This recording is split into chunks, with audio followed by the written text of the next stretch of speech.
Eu gostaria que você deixasse a Bíblia já aberta no primeiro livro do profeta Samuel, no capítulo 17, a partir do versículo 45. Aliás, a gente vai ler o 45 e o 50. 1 Samuel capítulo 17, versículo 45,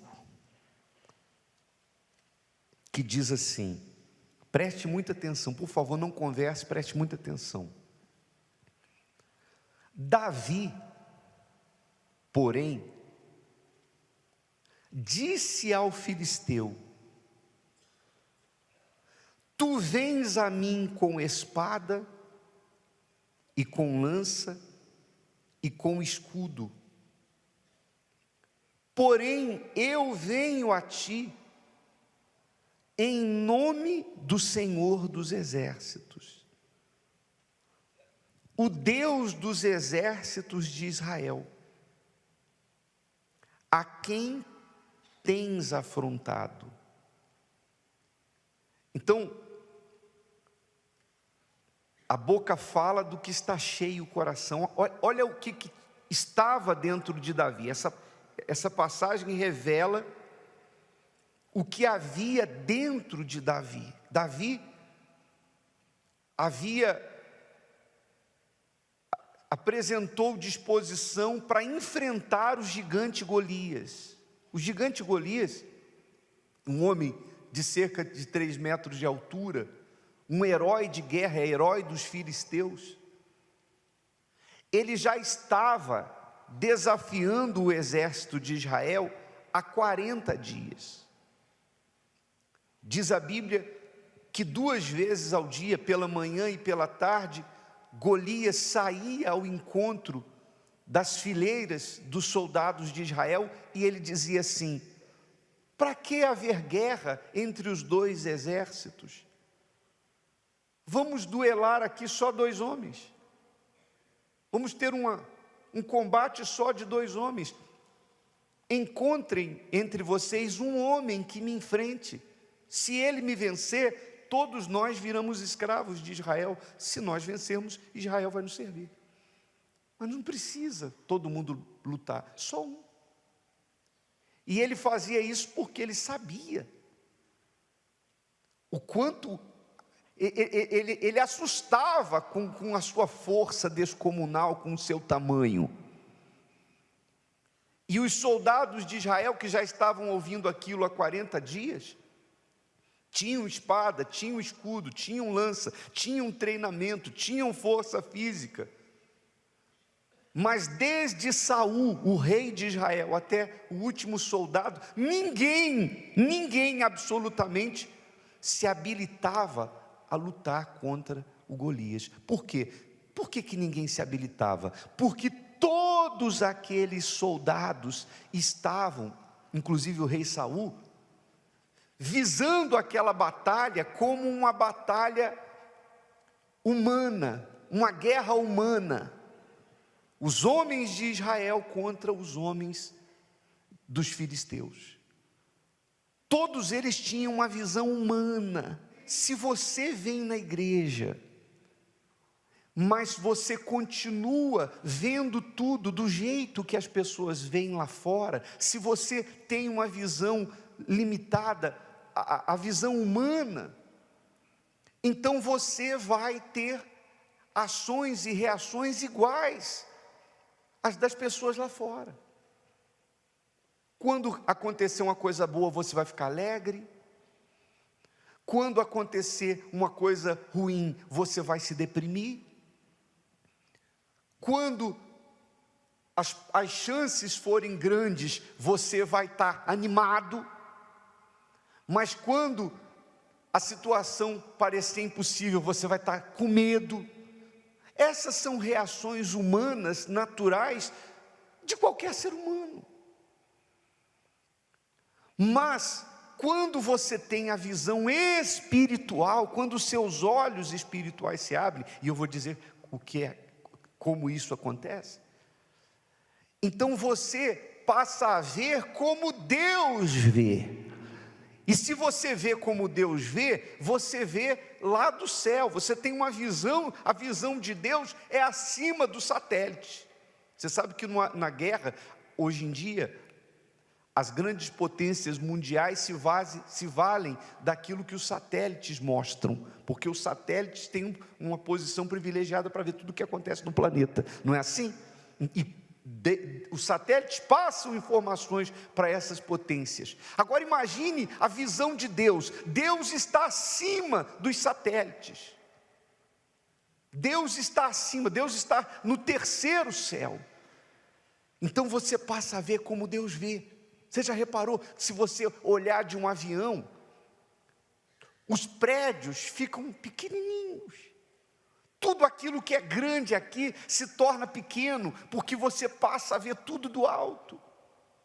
Não é assim? Sim ou não? Quanto mais alto você está, mais pequenas as coisas ficam aqui embaixo. Então, aqueles homens, os soldados e o rei Saul, viam um gigante de baixo para cima. Davi viu o gigante de cima para baixo, porque ele tinha a visão de Deus. Repare nas palavras: tu vens a mim com espada, e com lança, e com escudo. Então, no mínimo, Davi também deveria ir contra ele com espada, com lança e com escudo, com armadura. E está escrito, inclusive, que o próprio rei Saul emprestou a sua armadura para Davi, a sua espada, a sua arma, enfim. E a Bíblia diz que Davi vestiu, mas não era o tamanho dele, né? Se você vestir uma roupa que não é o seu tamanho, já é esquisito. Imagina uma armadura. E ele não conseguia andar. E aí ele tirou tudo e falou: rei, eu não consigo andar com isso aqui não. Não é isso que vai me dar o quê? A vitória. Arma por arma ele vai me vencer. Eu não vou na força do braço. Então ele se despiu da armadura de Saul. E aí ele explica aqui, ó: porém eu venho a ti como? Em nome do Senhor dos Exércitos. Ou seja, ele estava ali trazendo aquela batalha para o campo espiritual. Ele sabia que por trás daquele gigante tinha um demônio. Ele sabia que por trás de toda aquela afronta, aquilo não era uma coisa que começou na terra, aquilo começou no mundo espiritual. Tinha demônios ali. E ele sabia que ele só poderia resolver aquele problema com armas espirituais. E qual é a arma? Ele diz aqui: eu venho a ti em nome do Senhor dos Exércitos. Quem pode dizer eu venho em nome do Senhor dos Exércitos, ou eu vou contra X problema em nome de Jesus? Todo mundo pode dizer. Quem tem boca fala o que quer. O nome de Jesus hoje em dia é usado, sem critérios. A pessoa tropeça numa pedra, lá, ai Jesus. Qualquer um, aliás, falar em nome de Jesus, falar está amarrado, está até na moda, sabia? Está até na moda. O pessoal faz piada com isso. As pessoas fazem piada. Essa expressão está amarrado. Está amarrado em nome de Jesus. Ou então, como alguns falam, o sangue de Jesus tem poder. Falar. Quem tem boca fala o que quer. Você pode ensinar até o papagaio que ele fala. Sim ou não? Até o papagaio vai aprender a falar. Mas tem gente aí que está amarrando isso, amarrando aquilo, falando em nome de Jesus e a vida não anda. Na verdade, o que dá condições de você falar em nome de Jesus? É quando o Espírito Santo vem sobre você. Quando uma pessoa é possuída pelo Espírito de Deus, então essa pessoa está sendo habilitada pelo próprio Deus ou autorizada pelo próprio Deus a falar em nome de Jesus. Por exemplo, Eu não sei se você já leu que Paulo fala que nós somos embaixadores do Evangelho. O que é um embaixador? Nos países lá fora nós temos embaixadores brasileiros. Qualquer brasileiro pode chegar lá fora e falar em nome do Brasil? Não, só o embaixador. Você é brasileiro, você pode chegar lá nos Estados Unidos, no Japão, na Europa, em algum lugar e dizer assim, eu sou brasileiro. Tá bom, mas você não pode falar em nome do Brasil. Só o embaixador pode falar em nome do Brasil, porque ele foi habilitado para isso, ou autorizado para isso, pelo presidente da República. Quem decide quem vai ser o embaixador do Brasil em um determinado país é o presidente da República. Então quando ele fala, aquele país sabe, não, ele é o embaixador. Então ele pode falar em nome do país. É a mesma coisa. Para você, falar em nome do Senhor Jesus, é preciso que você receba o Espírito Santo. E se você observar, Davi, antes de vencer o Golias, está escrito que o profeta Samuel foi até a casa de Davi, a casa de Jessé, pai de Davi, e dentre os filhos de Jessé, ele derramou o azeite sobre quem? Sobre Davi, e o Espírito do Senhor o possuiu. Então quando ele foi para aquele campo de batalha, ele estava habilitado pelo próprio Deus para falar em nome do Senhor dos Exércitos. E por que eu estou falando isso? Onde é que eu quero chegar? E o que a sua vida tem a ver com isso? A minha intenção é fazer você entender que a sua maior necessidade não está nos recursos pelos quais as pessoas tanto lutam e se degladiam e fazem guerras. A sua maior necessidade é ter o Espírito Santo. Amém, pessoal? Quando você recebe o Espírito Santo, você recebe poder e autoridade para falar em nome do Senhor Jesus, para usar a autoridade do nome dele e prevalecer diante de tudo que existe aí fora. O maior recurso que alguém pode ter nessa vida para chegar aos seus objetivos, para vencer os seus Golias, para vencer os seus problemas, o maior recurso não é o ouro, não é a prata, não é o dinheiro, não são as riquezas desse mundo. O maior recurso é o Espírito Santo dentro de você. Amém?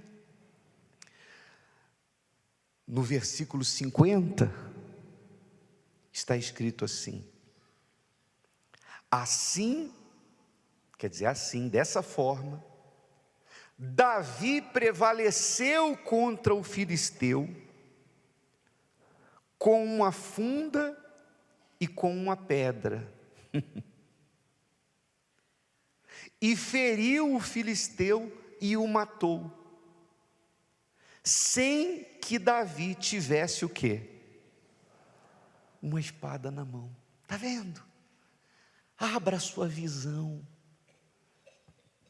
De repente você está suspirando por alguma espada na sua mão. Você é aquela pessoa que às vezes fica assim: ah, se eu tivesse isso, ah, se eu tivesse aquilo, ah, se eu tivesse dinheiro para comprar isso que eu estou precisando, ah, se eu tivesse alguém que me ajudasse a conseguir aquilo outro. De repente você é aquela pessoa que vive, empregando todas as suas energias, você nem descansa direito, você fica, correndo de um lado para o outro, para obter recursos, para poder chegar aos seus objetivos. As pessoas, desde a hora que acordam até a hora que vão dormir, elas ficam lutando por coisas e por pessoas,